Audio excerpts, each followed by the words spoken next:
من يهده الله فلا مضل له ومن يضلل فلا هادي له وأشهد أن لا إله إلا الله وأشهد أن محمدا عبده ورسوله أرسله الله تعالى بالحق بشيرا ونذيرا وداعيا إلى الله بإذنه وسراجا منيرا بلغ الرسالة وأدى الأمانة ونصح للأمة وكشف الله به الغمة وتركنا على المحجة البيضاء ليلها كنهارها لا يزيغ عنها إلا هالك اللهم صل وسلم وبارك وأنعم على نبينا محمد وعلى آله وصحبه وسلم تسليما كثيرا كثيرا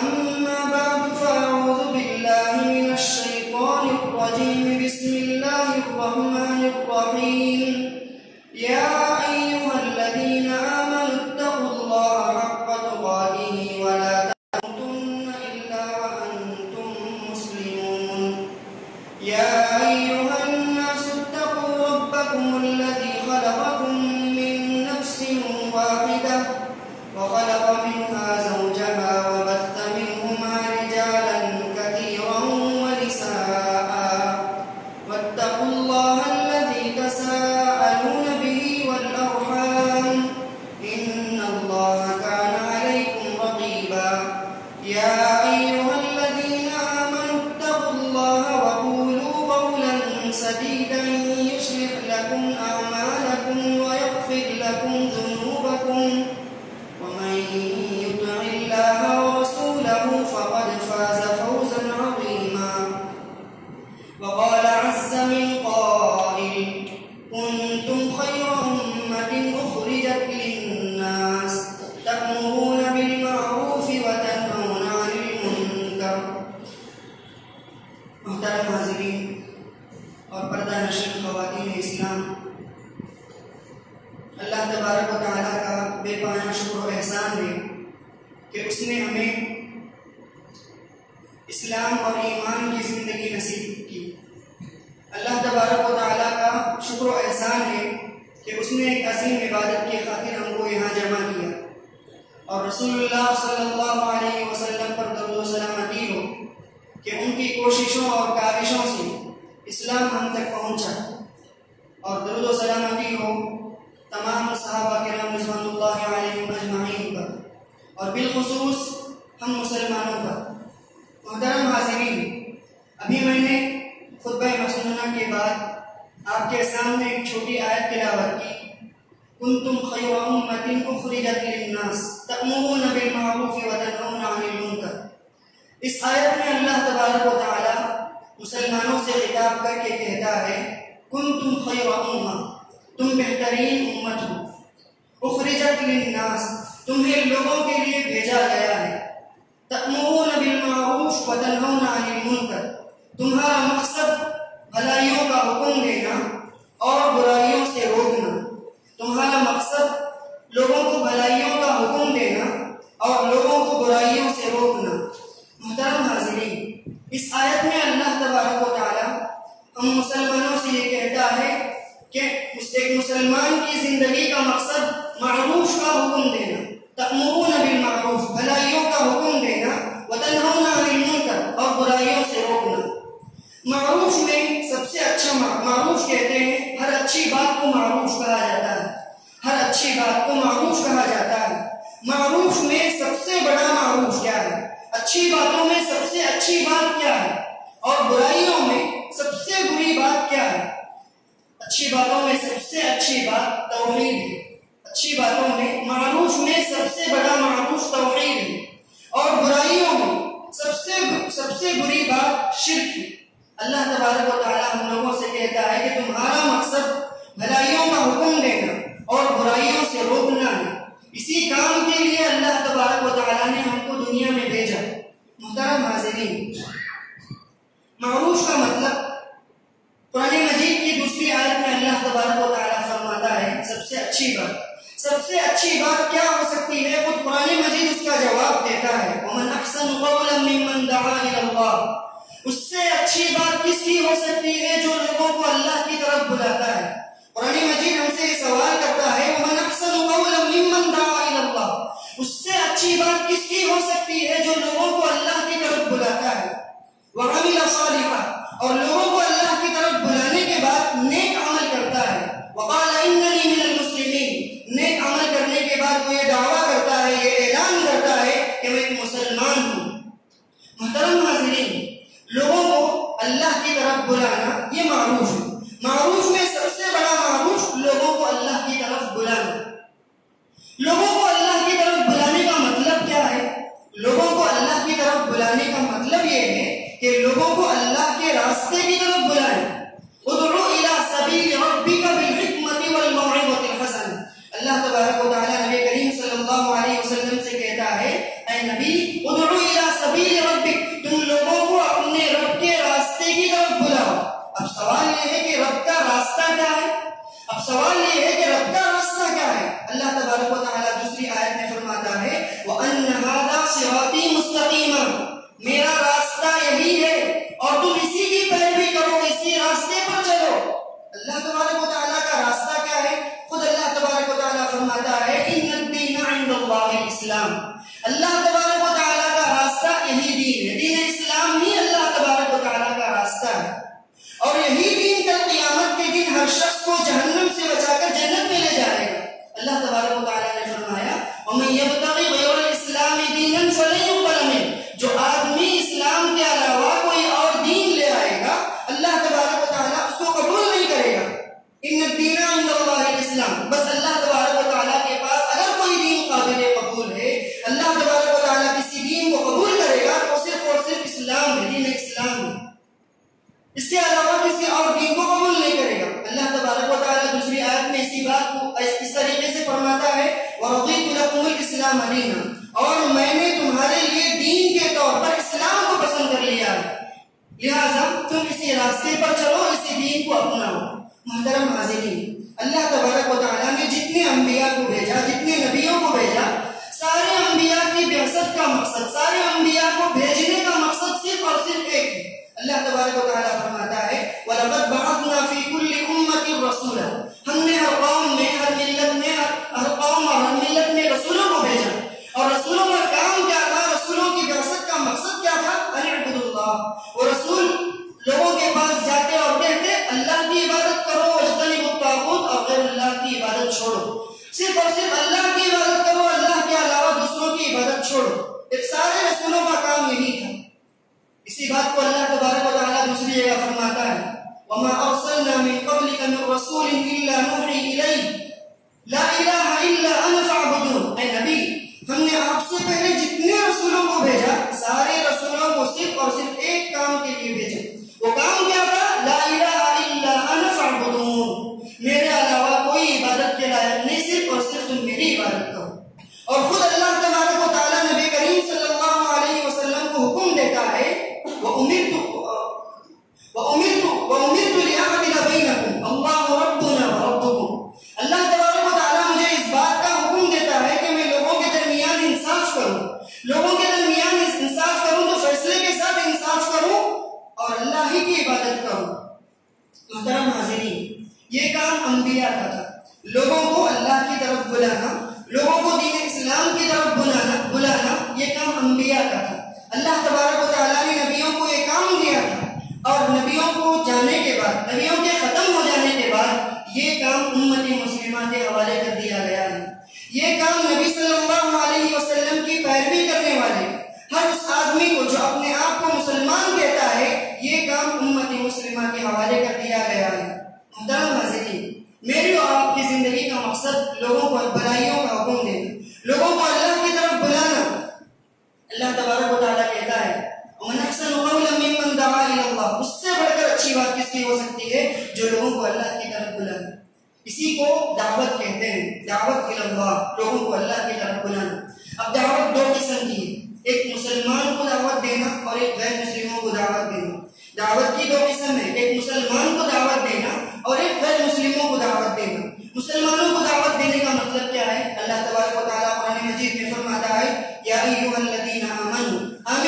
باللہ ورسولہ، اے ایمان والو، اے لوگوں جو ایمان لائے ہو، آمینو باللہ، اللہ پر ایمان لاؤ۔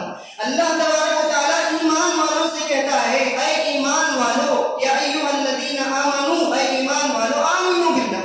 اللہ تبارک و تعالیٰ ایمان والوں سے کہتا ہے کہ ایمان لاؤ۔ اس کا مطلب کیا ہے کہ ایمان پر جم جاؤ، ایمان پر ثابت قدمی کے ساتھ رہو۔ اللہ تبارک و تعالیٰ ایمان والوں کو دعوت دیتا ہے۔ اور دوسری جگہ اللہ تبارک و تعالیٰ فرماتا ہے یا ایھا الذین آمنوا قوا انفسکم واہلیکم نارا، اے ایمان والو اپنے آپ کو جہنم سے بچاؤ، اپنے گھر والوں کو جہنم کی آگ سے بچاؤ۔ یہ مسلمانوں کو دعوت دینا۔ اور دوسری قسم غیر مسلموں کو دعوت دینا۔ اس کی دلیل کیا ہے؟ اللہ تبارک و تعالیٰ قرآن مجید میں فرماتا ہے یا ایھا الناس اتقوا ربکم، اے لوگوں اتقوا ربکم، اپنے پروردگار سے ڈرو، اپنے اس رب سے ڈرو جس نے تمہیں پیدا کیا۔ اللہ تبارک و تعالیٰ سارے لوگوں کو دعوت دیتا ہے یا ایھا الناس اعبدوا ربکم، اے لوگوں، سارے لوگوں سے خطاب کرتا ہے، صرف مسلمانوں سے نہیں، سارے لوگوں سے خطاب کرتا ہے اے لوگوں اعبدوا ربکم، اپنے رب کی عبادت کرو، الذی خلقکم والذین من قبلکم، جس نے تمہیں پیدا کیا اور تم سے پہلے لوگوں کو پیدا کیا، لعلکم تتقون، عبادت کا مقصد کیا ہے؟ تاکہ تمہیں جہنم سے بچا کر جنت میں داخل کر دیا جائے۔ محترم حاضرین، دعوت کی دو قسم ہے، ایک مسلمانوں کو دعوت دینا اور ایک غیر مسلموں کو دعوت دینا۔ اب ان دونوں دعوتوں میں سب سے بڑھ کر اہمیت والی دعوت کون سی ہے؟ مسلمانوں کو دعوت دی جائے یا غیر مسلموں کو؟ محترم حاضرین، غیر مسلموں کو اللہ کی طرف دعوت دینا یہ بہت اہم کام ہے۔ مسلمانوں کو اللہ کی طرف دعوت دینا یہ بھی اہم کام ہے، لیکن اس سے بڑھ کر غیر مسلموں کو اللہ کی طرف دعوت دینا، اللہ کی طرف بلانا یہ بہت بڑی اہمیت والا کام ہے۔ اللہ تبارک و تعالیٰ غیر مسلموں کو اللہ کی طرف بلانا یہ بہت بڑی اہمیت والا کام ہے۔ محترم حاضرین، بعض مسلمان یہ کہتے ہیں، بعض لوگ یہ کہتے ہیں کہ خود ہمارے اپنے مسلمان مزاروں کو جاتے ہیں، خود ہمارے اپنے مسلم بھائی درگاہ پہ جاتے ہیں اور سجدہ کرتے ہیں، منت مانگتے ہیں۔ اس طرح کے بدعات، خرافات اور ان کے اندر نہ جانے کتنے ایسی بدعتیں مسلمانوں کے اندر ہیں، لہٰذا ہم سب سے پہلے مسلمانوں کو دعوت دیں کیونکہ وہ ہمارے بھائی ہیں۔ محترم حاضرین، مسلمانوں کو دعوت دینا یہ صحیح ہے، مسلمانوں کو اللہ کی طرف بلانا یہ سچ ہے، اور اس سے بڑھ کر کے غیر مسلموں کو اللہ کی طرف بلانا یہ بھی ہمارا کام ہے۔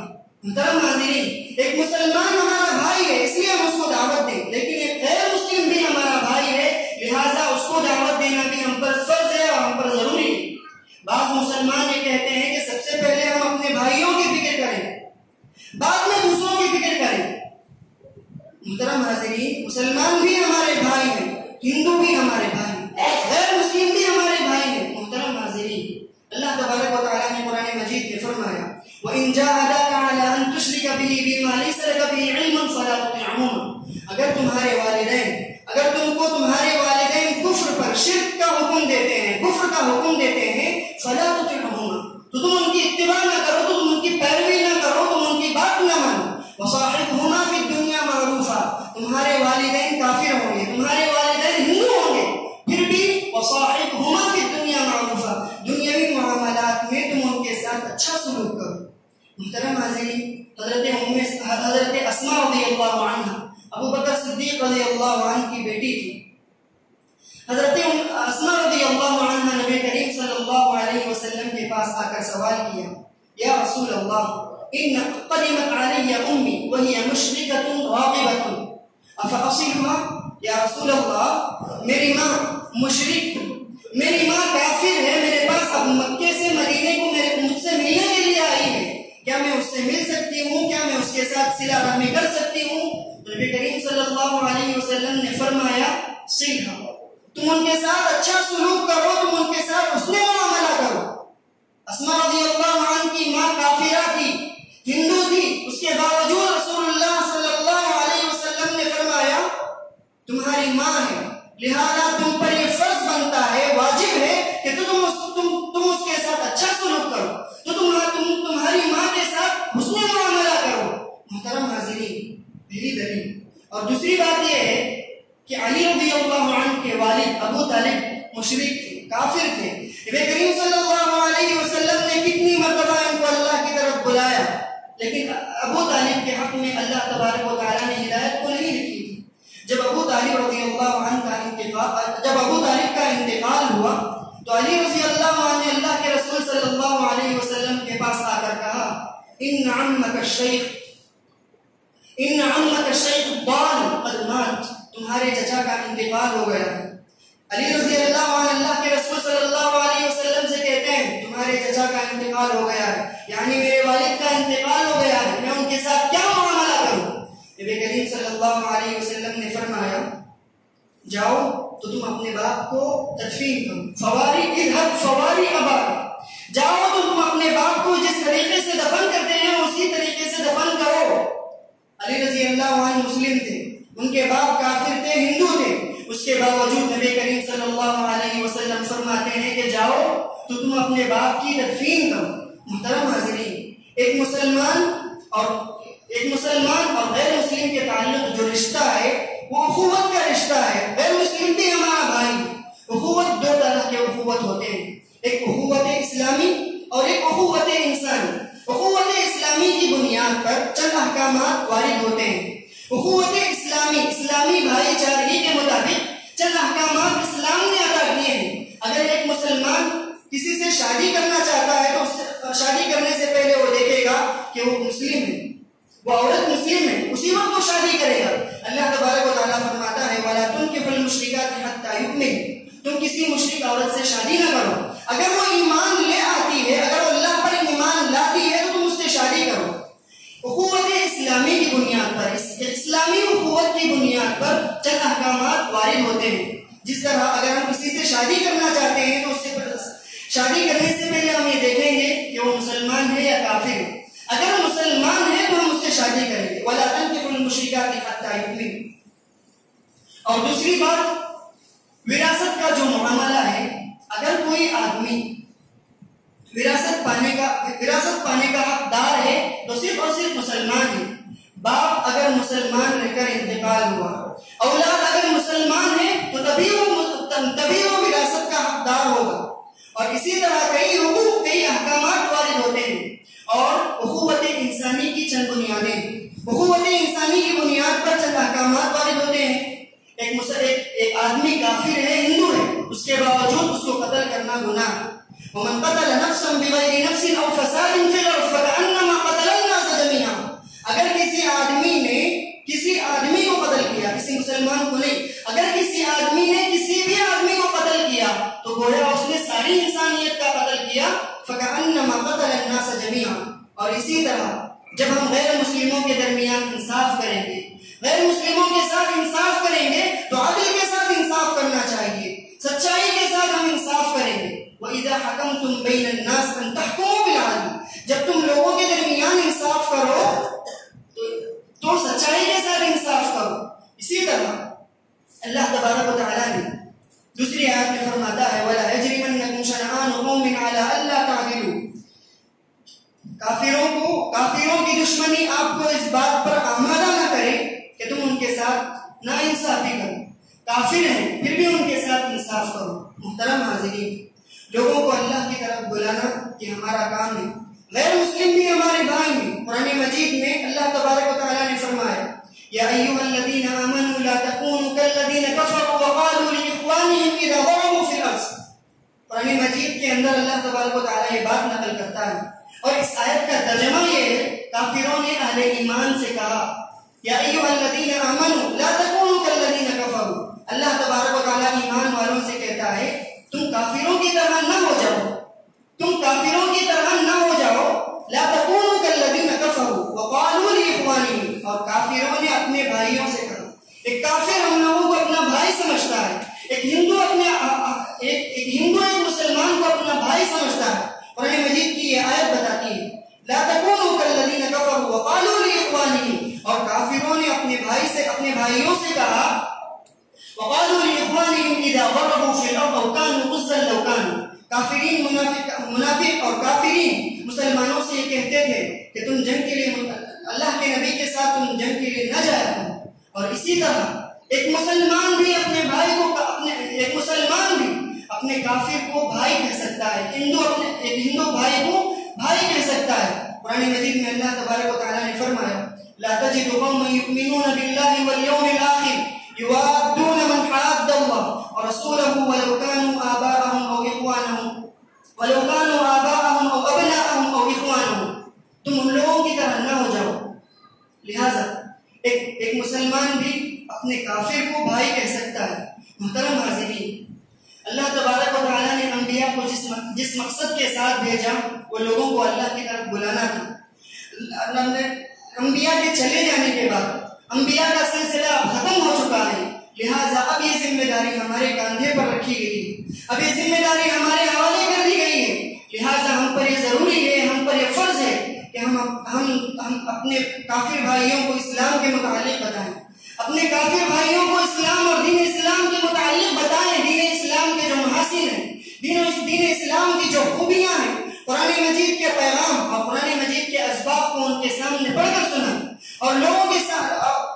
اگر ہم نے یہ کام نہیں کیا، اگر ہم نے اس کام سے غفلت کی، اگر ہم یہ کام نہیں کیا تو اللہ تبارک و تعالیٰ ہم کو ختم کر دے گا اور ایک ایسی قوم کو لے آئے گا جو اللہ تبارک و تعالیٰ کے اس کام کو انجام دے گی۔ محترم حاضرین، اللہ تبارک و تعالیٰ سورہ بقرہ کے اندر فرماتا ہے وَمَنْ أَظْلَمُ مِمَّنْ كَتَمَ شَهَادَةً عِنْدَهُ مِنَ اللَّهِ، اس سے بڑا ظالم کون ہو سکتا ہے جو اللہ تبارک و تعالیٰ کی شہادت کو، جو اللہ تبارک و تعالیٰ کے دین کو لوگوں سے چھپاتا ہے۔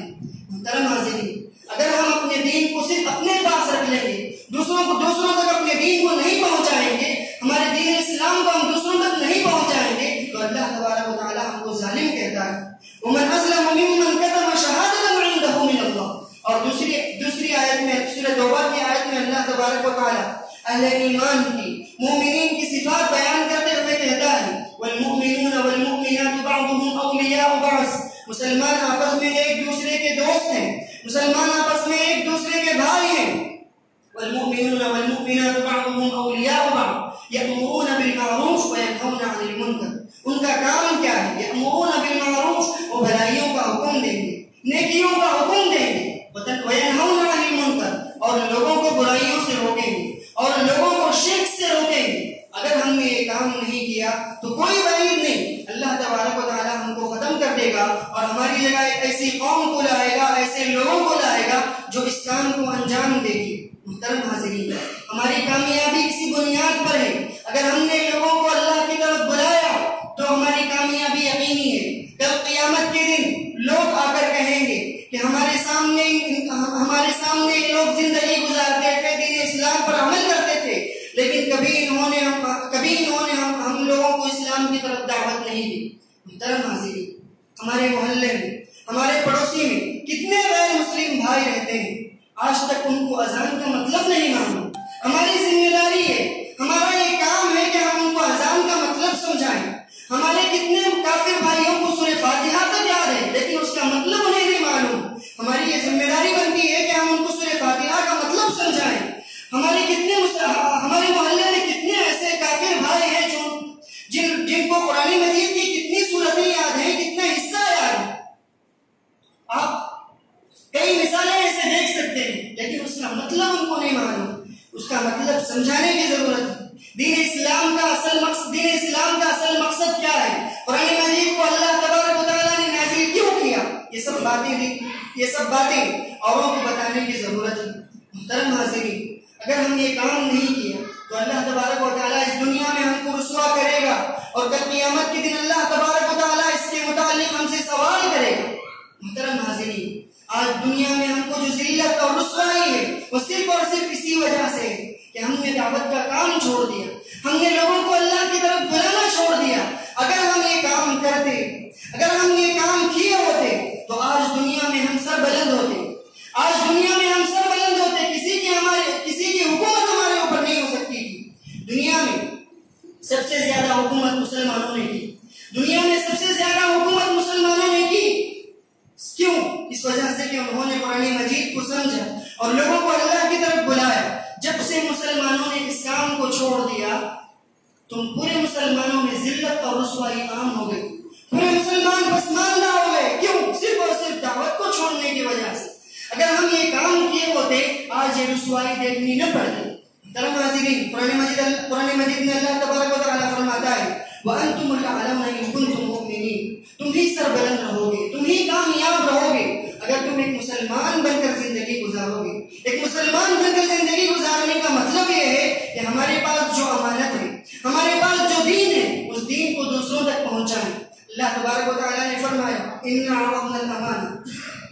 انا عرضنا الامانۃ علی السماوات والارض والجبال فابین ان یحملنها. ہم نے اس امانت کو، دین اسلام کو پہاڑ پر پیش کیا، آسمان پر پیش کیا، زمین پر پیش کیا. فابین ان یحملنها، سارے لوگوں نے انکار کر دیا اس امانت کو اٹھانے سے. وحملها الانسان، مگر اس انسان نے، ناتواں انسان نے اس امانت کو اٹھا لیا، اس امانت کو قبول کر لیا. جب امانت کو قبول کر لیا، جب امانت کو قبول کر لیا تو امانت کا یہ حق ہے کہ اس امانت کو دوسروں تک پہنچایا جائے. دین اسلام ایک امانت ہے، اور اللہ تبارک و تعالی امانت کے متعلق فرماتا ہے یا ایھا الذین آمنوا لا تخونوا اللہ والرسول وتخونوا اماناتکم. اے ایمان والو، تم اللہ اور رسول کے ساتھ خیانت نہ کرو. اللہ اور رسول کے ساتھ خیانت کا مطلب کیا ہے؟ اللہ اور رسول کے ساتھ خیانت کا مطلب یہ ہے کہ اللہ تبارک و تعالیٰ نے ہم کو جو دین دیا، اللہ کے رسول کے ذریعے ہم تک جو دین پہنچا ہے اس دین کو دوسروں تک پہنچائیں. وَتَخُونُوا أَمَانَاتِكُمْ، تمہارا حال یہ ہے کہ تم امانت میں خیانت کرتے ہو. اور امانت میں خیانت کرنا ایک مسلمان کی نہیں بلکہ ایک منافق کی علامت ہے. محترم حاضرین، ضرورت اس بات کی ہے کہ ہمارے پاس جو دین ہے اس دین کو ہم دوسروں تک پہنچائیں. اگر ہم نے یہ کام نہیں کیا تو اللہ تبارک و تعالیٰ دنیا میں رسوائی، ذلت اور اس طرح کے کئی نقصانات کو ہمارے حق میں کر دے گا. محترم حاضرین، لوگوں کو اللہ کی طرف بلانا ہے سب سے اچھا کام ہے. لوگوں کو اللہ کی طرف بلانا ہے سب سے اچھا کام ہے. اگر ہماری وجہ سے کوئی آدمی اسلام قبول کرتا ہے، ہماری طرف سے، ہماری جانب سے اگر کوئی آدمی، ہمارے ذریعے سے اگر کوئی آدمی اسلام قبول کرتا ہے تو اللہ تبارک و تعالیٰ اس کی پوری زندگی کا ثواب بھی ہم کو عطا کرے گا. نبی کریم صلی اللہ علیہ وسلم نے فرمایا الدال علی الخیر کفاعلہ، نیکی کی طرف رہنمائی کرنے والا، کسی نیکی کی طرف رہنمائی کرنے والا نیکی کرنے والے کی طرح ہے. اگر میں کسی آدمی کو یہ کہوں کہ آپ نماز پڑھیے، آپ نماز کا اہتمام کیجیے، اگر وہ آدمی نماز کا اہتمام کرتا ہے، نماز پڑھتا ہے، تو اس کی نماز کا ثواب بھی ہم کو ملتا رہے گا جب تک وہ نماز پڑھے گا. محترم حاضرین، اگر کوئی آدمی ہمارے ذریعے اسلام قبول کرتا ہے، دین اسلام پر آتا ہے، تو اس کی زندگی میں اس کے بعد جتنے وہ نیک عمل کرے گا، سارے نیک عمل کا بدلہ، سارے نیک عمل کا ثواب ہم کو بھی ملتا رہے گا. نبی کریم صلی اللہ علیہ وسلم نے حضرت علی رضی اللہ عنہ سے فرمایا اگر تمہاری طرف سے کوئی آدمی اسلام قبول کرتا ہے تو تم کو سرخ اونٹوں سے بھی بڑھ کر کے ثواب ملے. سرخ اونٹوں سے بھی بڑھ کر ثواب ملے گا. سرخ اونٹوں کی اہمیت اس وقت عرب میں بہت زیادہ تھی.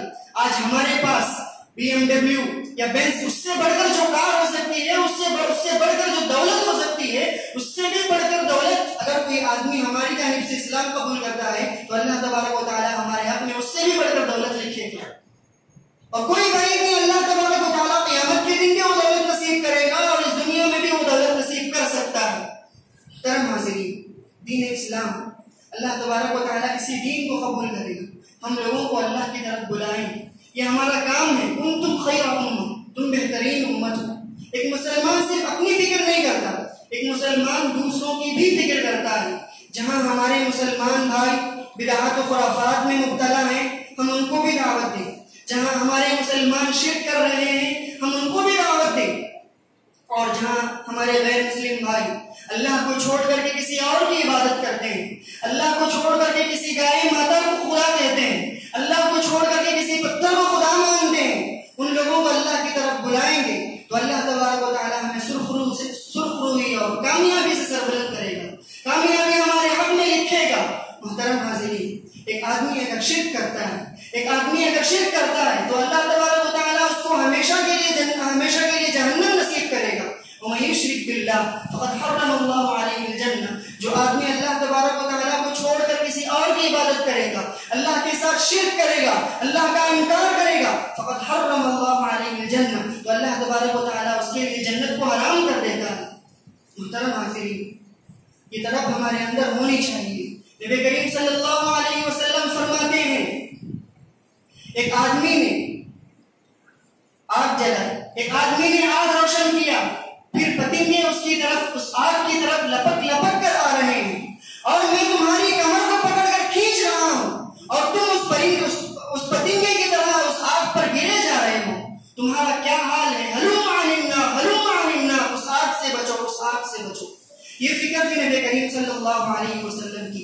اور قرآن مجید میں اللہ تبارک و تعالیٰ نے نبی کریم صلی اللہ علیہ وسلم کی اس فکر کو بیان کیا.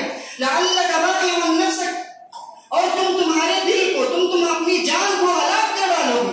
نبی کریم صلی اللہ علیہ وسلم کو ہمیشہ فکر تھی میں اپنی قوم کو دعوت دیتا ہوں پھر بھی وہ کیوں اسلام قبول نہیں کر رہی ہے. اس قدر آپ کو فکر تھی. لعلک باخع نفسک، اللہ تبارک و تعالیٰ کو کہنا پڑا یہ لگتا ہے کہ تم اپنی جان کو ہلاک کر لو گے، ایسا لگتا ہے کہ تم اپنی جان کو برباد کر لو گے، اپنے نفس کے ساتھ کھیل رہے ہو. لہٰذا یہ کام نبی صلی اللہ علیہ وسلم کے بعد ہمارا کام.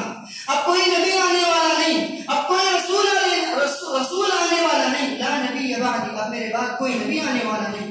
جو کام نبی صلی اللہ علیہ وسلم کا تھا وہی کام اب نبی صلی اللہ علیہ وسلم کے بعد نبی صلی اللہ علیہ وسلم کی پیروی کرنے والے پر ہے. نبی صلی اللہ علیہ وسلم کی امتی کے لیے وہ کام ہے. اگر ہم وہ کام نہیں کریں گے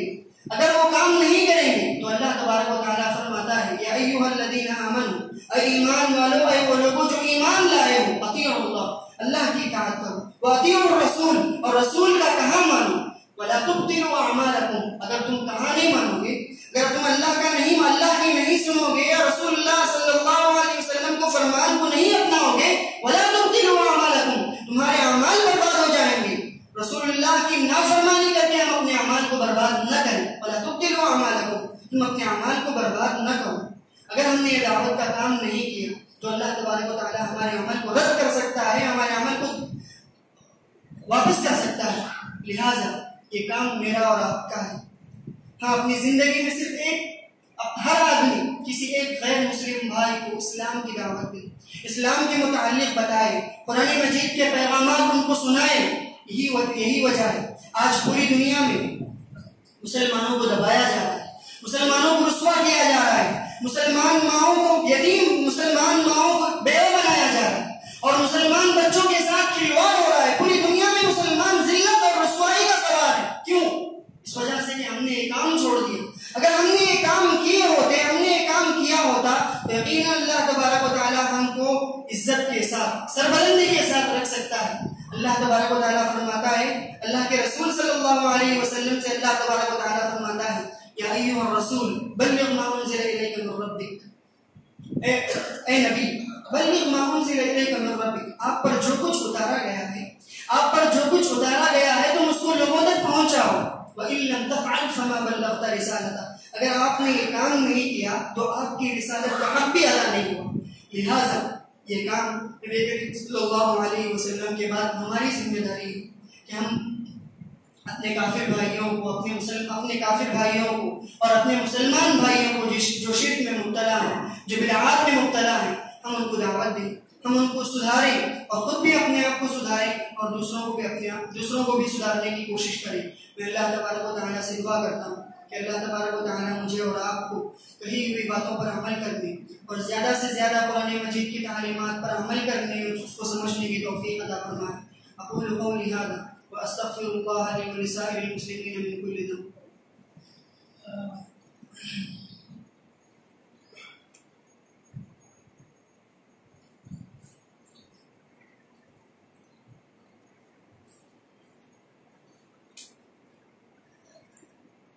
حامد و مسلم اما بعد. محترم حاضرین، ابھی میں نے آپ کے سامنے دعوت کے تعلق سے چند باتیں کہی تھی. ہم غیر مسلموں کو کئی طریقے سے دعوت دے سکتے ہیں. ایک ہے قولی دعوت، قرآن مجید کی آیتیں یاد کر کے اس کا ترجمہ، اس کا مفہوم بتائیں. اور دوسرا ہے ہم اپنے اخلاق سے ان کو دعوت دے سکتے ہیں، ہم اپنے کردار سے، اپنے کیریکٹر سے ان کو دعوت دے سکتے ہیں. نبی کریم صلی اللہ علیہ وسلم کے زمانے میں کئی لوگ اللہ کے رسول کے اخلاق کو دیکھ کر اسلام قبول کیے. سمامہ بن اسال آپ نے نام سنا ہوگا، یمن کے رہنے والے تھے. یمن سے مدینے کو آتے ہیں نبی کریم صلی اللہ علیہ وسلم کو قتل کرنے کے لیے. اللہ تبارک و تعالیٰ وحی کے ذریعے بتا دیتا ہے کہ سمامہ نام کا ایک آدمی آپ کو قتل کرنے کے لیے آ رہا ہے. نبی کریم صلی اللہ علیہ وسلم نے چند صحابہ کو بھیجا کہ جاؤ اور سمامہ بن اسال فلاں جگہ ہے، ان کو پکڑ کر لے آؤ. صحابہ گئے اور سمامہ بن اسال کو پکڑ کر لائے اور مسجد کے ستون میں باندھ دیے۔ نبی کریم صلی اللہ علیہ وسلم نے سمامہ سے سوال کیا، سچ سچ بتاؤ تو تم کس لیے آئے ہو؟ سمامہ بن اسال نے کہا، اے اللہ کے رسول، اے نبی، اے محمد صلی اللہ علیہ وسلم، سچ سچ بتاؤں تو میں آپ کو قتل کرنے کے لیے یمن سے نکلا تھا۔ نبی کریم صلی اللہ علیہ وسلم نے سمامہ بن اسال کی اس بات کو سن کر خاموش چلے گئے۔ ایک دن گزرا، 2 دن گزرا اور 3 دن بھی گزر گئے۔ 3 دن کے گزر جانے کے بعد نبی کریم صلی اللہ علیہ وسلم نے صحابہ کو حکم دیا کہ سمامہ بن اسال کو کھول دو۔ 3 دن تک ان کو کھانا دیا گیا، 3 دن تک ان کو کھلایا گیا، پلایا گیا۔ 3 دن تک انہوں نے نبی کریم صلی اللہ علیہ وسلم کے اخلاق کو اور صحابہ کے اخلاق کو دیکھا۔ 3 دن کے بعد جب انہیں کھولا گیا، ستون سے باندھے گئے تھے، ستون سے جب کھولا گیا تو گئے بازو ایک باغ تھا، باغ میں گئے، نہائے۔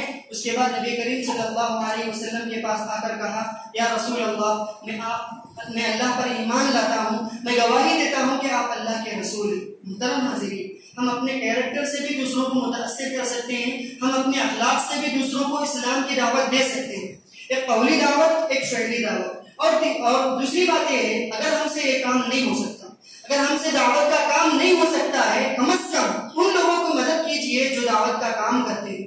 جو لوگ دعوت کا کام کرتے ہیں ان کی مدد کیجیے، کبھی پیسے کی ضرورت پڑتی ہے، کبھی ان کے ساتھ چلنے کی ضرورت پڑتی ہے۔ لہٰذا ہم 3 طریقے سے دعوت کا کام کر سکتے ہیں۔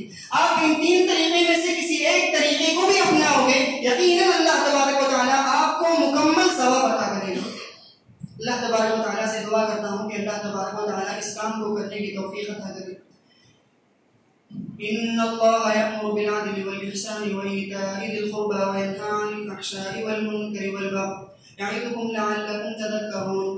ان اللہ وملائکتہ یصلون علی النبی یا ایھا الذین آمنوا صلوا علیہ وسلموا تسلیما۔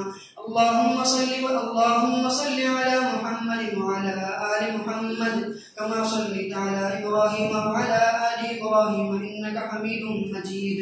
اللهم بارك على محمد وعلى آل محمد كما باركت على إبراهيم وعلى آل إبراهيم إنك حميد مجيد۔ إن الله يأمر بالعدل والإحسان وإيتاء ذي القربى وينهى عن الفحشاء والمنكر والبغي يعظكم لعلكم تذكرون۔ اذكروا الله العظيم يذكركم وادعوه يستجب لكم ولذكر الله أكبر والله يعلم ما تصنعون۔